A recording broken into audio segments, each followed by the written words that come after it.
From the beginning of our marriage, I've been tormented by my snide mother-in-law and father-in-law, and to make matters worse, they've constantly berated me for not being able to have children.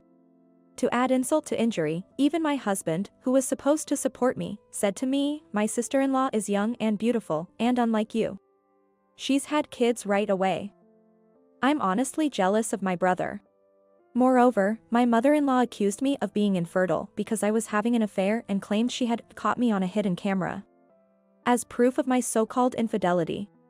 So, I devised a plan and called a family gathering under the pretext of celebrating my nephew's birthday, where I proposed we watch the evidence of my alleged affair that my mother-in-law was talking about. Upon viewing it, words like, "I knew it," slipped out in despair from my sister-in-law, Ken, and my father-in-law. My name is Mia, I'm 34 years old. I work in the international business division of a mid-sized trading company. I live with my husband Ken, who is the same age as me and works at a steel manufacturer, and my in-laws. We don't have any children yet. I met my husband at a dating event that a friend invited me to. By my 4th year on the job, I was finally getting the hang of it and starting to enjoy it, so I wasn't very interested in getting married. But I couldn't refuse my college friend who insisted, "You have to come." So, my main interest was solely focused on the special menus that each restaurant had prepared for the dating event. Literally, a case of a bread is better than the songs of birds. I felt somewhat detached from my friend who was actively mingling, but it turned out that she had become close to a man who was there with Ken. Apparently, Ken wasn't too keen on the event either and had been reluctantly dragged along. Somehow, as bystanders, we ended up hanging out together, but since I intended it to be a one-time thing, I deliberately didn't exchange contact information with him. However, exactly 1 week after the dating event, on a Friday, I received a call from an unknown number on my phone. At first, I ignored it, but after work, I started receiving calls every 10 minutes. Who on earth is this? I was annoyed and about to block the number, but before I did that, I answered the phone to see who was making such a call anyway. It turned out to be Ken, whom I'd met at the dating event. Oh, good. Is this Mia, right? While I was relieved to find out who it was, but I'm sure that I hadn't given my number to Ken at that time. When I questioned Ken, he casually replied, "I got this number by begging a friend who was with me at the event." It seemed that my friend, who had hit it off with Ken's friend, decided to start dating him following the dating event. Meanwhile, Ken, having failed to get my contact information, heard about this from his friend and managed to get my number by pestering my friend. Although I was negatively surprised by my friend for casually sharing my number and by Ken for taking advantage of that, we somehow started dating, and a year later, he proposed to me. It wasn't exactly a whirlwind romance, but I thought I could live a peaceful life with Ken, who had a somewhat gentle and endearing personality. There were no issues from my side regarding the marriage. My parents had been living separately since I entered college. They hadn't divorced because they saw no particular benefit in doing so at this point. Friends and acquaintances would ask if I wasn't sad, but having been practically estranged within my own family, I saw their separation as an inevitable outcome. I was financially supported by my parents during my college years, so I visited my parents' houses alternately during long vacations. However, since I started working, I have been using my busy work schedule as an excuse to solely report what's going on social networking sites. So, when I informed my parents about my marriage, they said they would attend the ceremony if one was held. But when I told them it would just be a registration with no special ceremony, they later sent me a substantial sum of money as a wedding gift, which was more than enough for me. However, my in-laws, Sarah and Sean, seemed dissatisfied with my parents' handling of the marriage. To think they would settle their only daughter's marriage with money, how incredibly insensitive, they sneered. Indeed, it's quite concerning, they said with a bitter tone. But then, my now husband Ken defended me, saying, "Money is certainly a sign of love. It's absurd for Mom, who has never worked, to say such a thing. Dad should know better, given how hard to earning money." I felt truly happy for choosing him. However, about 4 years into our marriage, things started to take a turn for the worse. The first sign was my promotion. I had worked diligently in my assigned department since joining the company and decided to take the promotion exam that year. When I passed, I was told, "Mia, you mentioned in your interview that you wanted to work globally in the future, right? How about starting in the international business division to gain some experience? I was thrilled that my efforts were recognized and I thought I would be able to share that joy with Ken. But when I told him, he became visibly upset and lashed out, "Oh, okay. And what are you trying to say? That you've climbed the ladder? That you're some big shot now?" Surprised by Ken's reaction, I wondered if I had said something to offend him and apologized. "I'm sorry. I didn't mean it like that." However, Ken retorted, "See, you playing the victim like that just proves you're looking down on me," and angrily threw his beer can into the trash before slamming the door and leaving our apartment. He didn't return for a week. He wouldn't read my texts or answer my calls. I even called his office, but they said he was out, and I could only confirm that he was safe.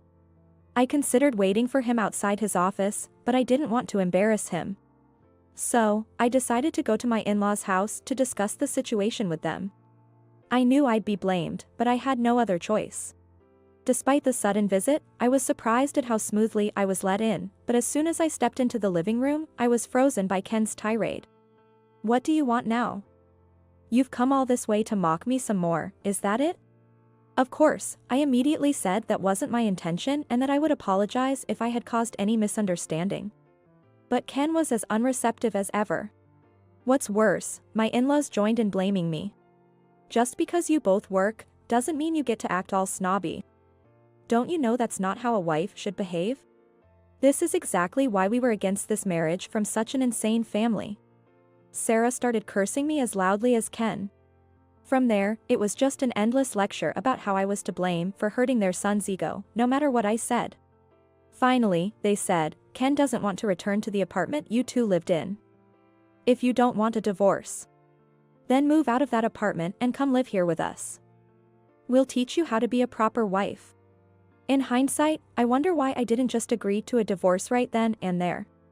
But at that time, I still had feelings for Ken, and having grown up watching my parents live as a married couple in name only, I was perhaps making misguided reflections about not understanding what marriage was. Soon after, I did as my mother-in-law suggested, moved out of the apartment, and started living with my in-laws. My in-laws were extremely pleased with this, and I soon understood why. It turned out that Ken's older brother by 3 years, Evan, who had been living with them, left the house about 3 months before my promotion, saying he wanted to live alone because he had found a girlfriend. Sarah, who had adored Evan, who graduated from a more prestigious university than Ken, was shocked and deeply distressed by his sudden departure. But the problem wasn't just the emotional shock. Evan's departure also meant the loss of the financial contributions he had been making to the household, which was a major issue. My in-laws are vain and like to show off, often hosting gatherings with relatives, serving them expensive drinks and food. Evan's financial contributions had been their lifeline, as my father-in-law's earnings from his post-retirement job were insufficient to cover their lavish spending. They had convinced Ken, who had come home to vent, to move in with them, and that was the real story behind our living situation. Ken, for his part, seemed to enjoy the sudden attention after always feeling inferior to his accomplished brother. When I realized this, it was as if scales fell from my eyes, but more trouble was to come. Soon after, Evan married his girlfriend Kelly, who turned out to be quite a handful. Kelly was 6 years younger than Evan and 2 years younger than both Ken and myself. She appeared fragile and delicate, the kind that stirs the protective instincts in men. This was true for both Sean and Ken, who became visibly restless whenever Kelly visited and acted like her followers. Sarah, not amused by this, began to berate me, saying, "Ken is smitten with his brother's wife because you lack charm. If you just give birth to a grandchild, my husband would settle down as a grandfather." She even went so far as to suggest I quit my job to focus on getting pregnant. However, due to my in-laws' extravagant spending, the household expenses were skyrocketing, and Ken's salary alone couldn't cover them. Even when I showed them a document from the household budgeting software and explained this, they dismissed it, saying, "That's just because you're bad at managing money." Always full of excuses. Then, Kelly became pregnant. Sarah, who had disliked Kelly, suddenly became obsessed with her first grandchild. She doting on her grandson Justin immensely. This led her to eagerly welcome Kelly's visits, which she had previously avoided, and even say things like, "Oh, how wonderful it would be to live under the same roof as such a lovely grandchild." Ken then started to throw remarks at me, dripping with sarcasm. Exactly. Kelly is young and beautiful, and unlike you. She gave birth to a child right away. I'm really envious of my brother. Sean chimed in, that's right. Maybe we should just kick out the daughter-in-law who can't bear children and have Evan's family move in with us instead, he said carelessly. By then, even I started thinking, indeed, since we don't have children, perhaps leaving Ken and this house might be an option. Then, as if on cue, Kelly became pregnant with her second child. Sarah's obsession with her grandchildren intensified, and her treatment of me became even harsher. And somehow, she came up with the absurd theory and said, the reason you can't have children must be because you're having an affair. You're just worried you won't know if the child is Ken's or your lover's. I was dumbfounded and chose to ignore her, but one evening, I noticed Sarah smirking at me. Confused, I asked what was going on, and she said, you were indeed having an affair. Just as I suspected, and to my questioning Sean and Ken. She declared, I've got proof of her affair on a hidden camera. I hired a professional, so it's foolproof, and burst out laughing joyfully. Hearing this, Sean and Ken were momentarily shocked, but then, influenced by Sarah's confidence, they said, if that's true, then it's grounds for divorce. Of course. At that point, I said, understood. Then, I will take this opportunity at Justin's birthday celebration next week, which we had already planned, to explain the situation to all the relatives gathered there. The birthday celebration for Justin, organized by extravagant loving Sarah, turned out to be a lavish affair with a banquet hall in a hotel reserved just for us. The invited relatives seemed somewhat fed up with Sarah's boasting but appeared to enjoy the food and drinks. As the party was winding down and I took the microphone to speak, everyone turned their attention to me, wondering what was happening. I began. I apologize for interrupting your conversations, but I have a brief announcement to make to all of you gathered here today. The crowd murmured in confusion, while my in-laws and Ken, assuming I was about to admit my guilt and discuss divorce, smirked just as they had before. The guests of honor today, the family of Evan, were also present. Upon my signal to the staff, a screen was lowered behind me. As the projector was brought in and the lights dimmed, everyone's attention turned to the screen as the video began to play. The video started with footage of a suspicious-looking hotel district, and as one particular hotel entrance came into focus, Ken, Sean, and Kelly's faces began to pale, as expected. However, Sarah, unaware of what was about to unfold, looked around curiously, oblivious to the tension among the three. The next moment, a clear shot captured by the camera elicited a collective gasp of surprise from the relatives. And for good reason. The screen unmistakably showed Kelly and Sean hugging as they emerged from the hotel. The room fell silent as the video continued to show them sharing lingering, passionate hugs. As the two caught a taxi, the scene shifted, and the same hotel entrance was shown again in close-up. But this time, it wasn't Sean who emerged holding hands with Kelly, but Ken. Ken, Sean, and Kelly all remained frozen, murmuring, I knew it. The room erupted into murmurs once again. At that moment, I paused the playback, turned the lights back on, and began to speak into the microphone. My announcement to all of you is exactly as you've just seen. My husband Ken and father-in-law Sean have been having affairs with Kelly, the wife of Evan. The evidence has been meticulously recorded by the investigation company hired by Sarah, I stated, showing a thick file of documents, which prompted more roars from the crowd. As the roars subsided, I revealed that the investigation company had been hired by Sarah not to uncover the infidelity of Sean, Ken, and Kelly, but to find evidence of my supposed affair in order to expel me. Probably Ken, who must have been annoyed by my presence, filled her with all sorts of nonsense. It's absurd to take such things seriously, I said, causing the relatives to look at Ken and Sarah with disbelief. Sarah declared victory without even checking the contents when the investigation company reported they had caught the evidence on camera. Unfortunately, I have no idea about such allegations. I then projected a photograph onto the screen. It was a snapshot taken at the maternity hospital when Justin was born, showing my sister-in-law holding Justin in the center, with Evan smiling beside her, and Ken and I, who had come to celebrate, in the background. Since Sarah has always disliked me, I believe she didn't have a single clear photo of me. So, she sent this snapshot to the investigation company. Requesting them to find evidence of the daughter-in-law's infidelity, I explained. As I spoke, I glanced briefly at Sarah, who seemed taken aback, as if I had hit the nail on the head. However, the investigation company commissioned for the task mistook Kelly, who was holding the child, as the daughter-in-law under investigation.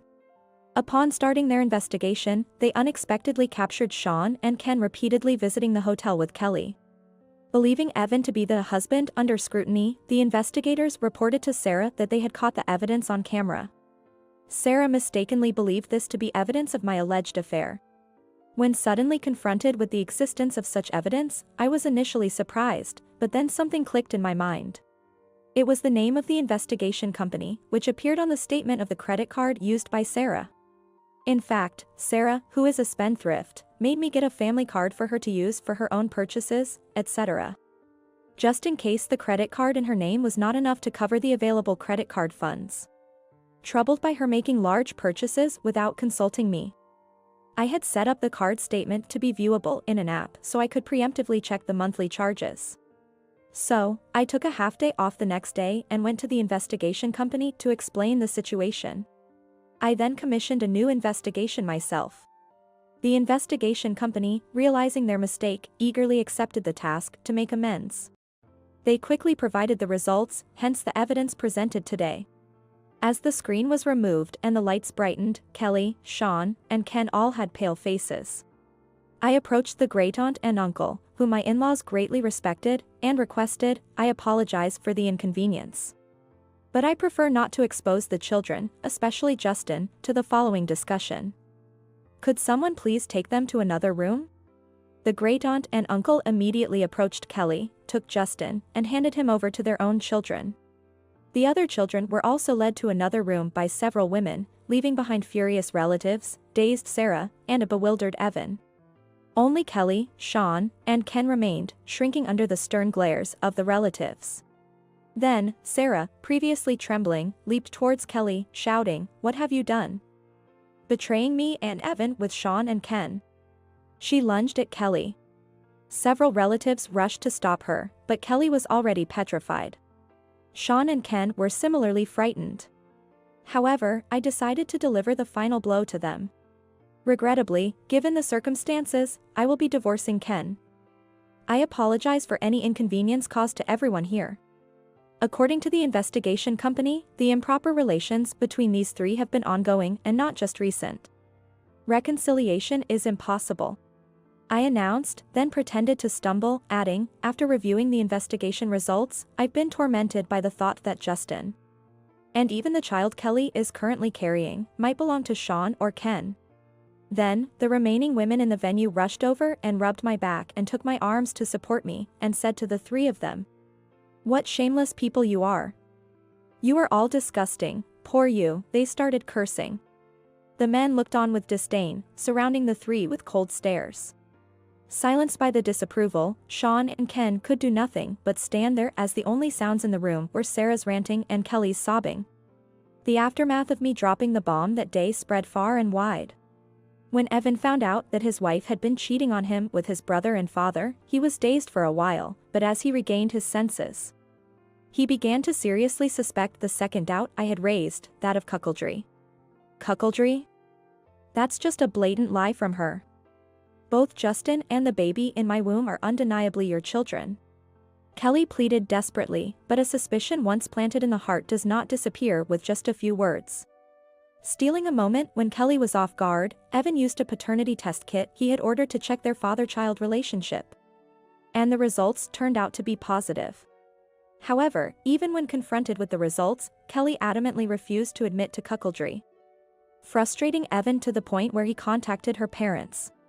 Caught completely off guard, Kelly's parents couldn't accept the story from Evan alone and came to my office to demand an explanation about the whole affair.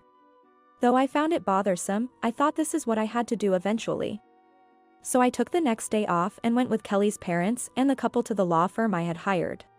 When the lawyer, called Tom, showed them the related documents and the infamous video, Kelly's parents were speechless. Seeing this, Evan triumphantly declared, "See? I told you. She betrayed me, cheating with both my brother and father." It's clear neither Justin nor the baby she's carrying are mine. However, Tom cut him off sharply. Would you mind discussing that among yourselves? You're here not to discuss who the father of the children is, but to demand the child's support. Of course, it was obvious. I couldn't comprehend why Tom, whom I had hired, should take Evan's side. But what shocked me more were Kelly and her parents. After all, it's your fault. Ken cheated on you because you were working all the time, not being attractive, right? Then it's your own doing. Kelly retorted mockingly, but I replied, is that so? Then we'll have to let a third party decide who's right, perhaps a judge. The ones who turned pale at that moment were Kelly's parents. And no wonder, since both of them were teachers at a prestigious girls' school in a local area. The idea of their daughter, who was supposed to embody the ideals of a good wife and wise mother, had a sordid affair and cuckoldry with her brother-in-law and father-in-law would definitely tarnish their reputation. Upon hearing the word trial, Kelly's parents immediately begged, we sincerely apologize. However, as far as I was concerned, an apology at this stage, from anyone, was irrelevant. I gave Tom a look and got up, signaling the end of the meeting. Later, Tom informed me that after I left, Evan, Kelly, and her parents caused a huge uproar. But they finally left after Tom threatened to call the police. Subsequently, perhaps as a form of hush money, Kelly's parents transferred a large sum of money through Tom. Given this turn of events, what happened to Evan and Kelly was of no consequence to me, but around the same time, I learned about the fate of my in-laws through Ken, who had also demanded asset division. According to Ken, Evan filed for divorce. Furthermore, he refused to pay child support for Justin and also for the unborn child unless a DNA test proved he was the father. He declared he would file for denial of paternity as soon as the child was born. Fearing the worst, Kelly's parents, against her wishes, forced her to undergo prenatal testing.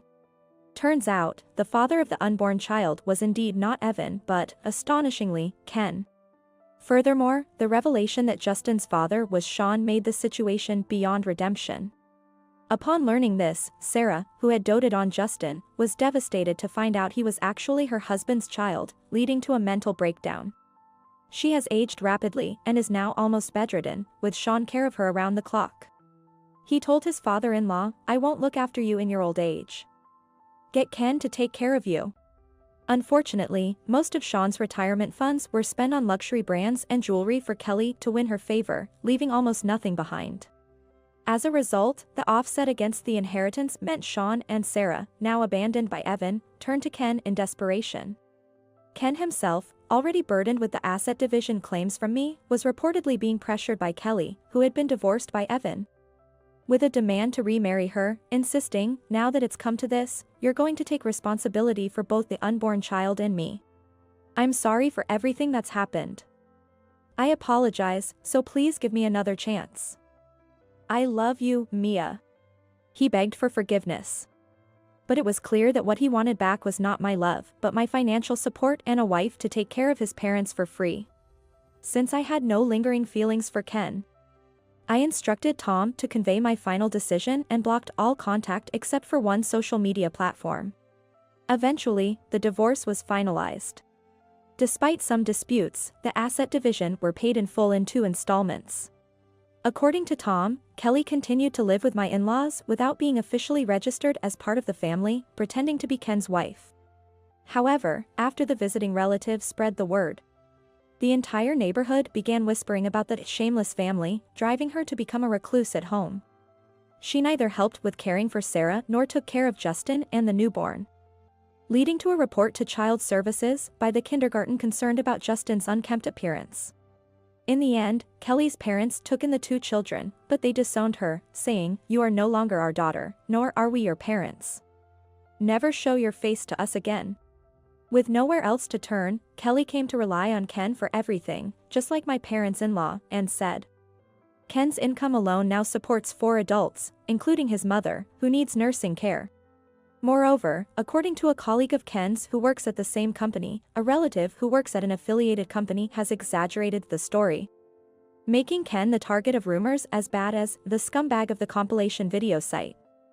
Despite the difficult circumstances, he continues to work. unable to quit due to financial needs, and is enduring the discomfort. For some reason, Evan seemed to regard us as fellow victims. Yet, the fact remains that he looked down on me, along with Kelly and in-laws, as a woman unable to bear children. Naturally, I ignored him completely at work, but as rumors somehow spread within our company, he couldn't bear the whispers and volunteered to transfer to a subsidiary in a regional area. After everything was settled on my end, I was approached about a transfer to an overseas branch. Though I had expressed a desire to work abroad during my job interview, the sudden offer honestly caught me off guard. However, my bosses encouraged me, acknowledging the career I had diligently built and the language skills I continued to learn in my spare time. Feeling fed up with the rumors, much like Evan, albeit for different reasons, I decided to take a bold step and accept the assignment. Ken, who somehow heard the news, sent a series of cliched romantic messages pleading for reconciliation to the only social media account I hadn't blocked him on. But planning to cancel my phone service when I leave the States, I decided to ignore them. Despite all that happened, cutting ties with that in-law family felt like a stroke of luck. With this in mind, I feel ready to face any challenges that may come my way. I might think it's a bit opportunistic, but that's honestly how I feel. Perhaps I had been too self-deprecating all this time.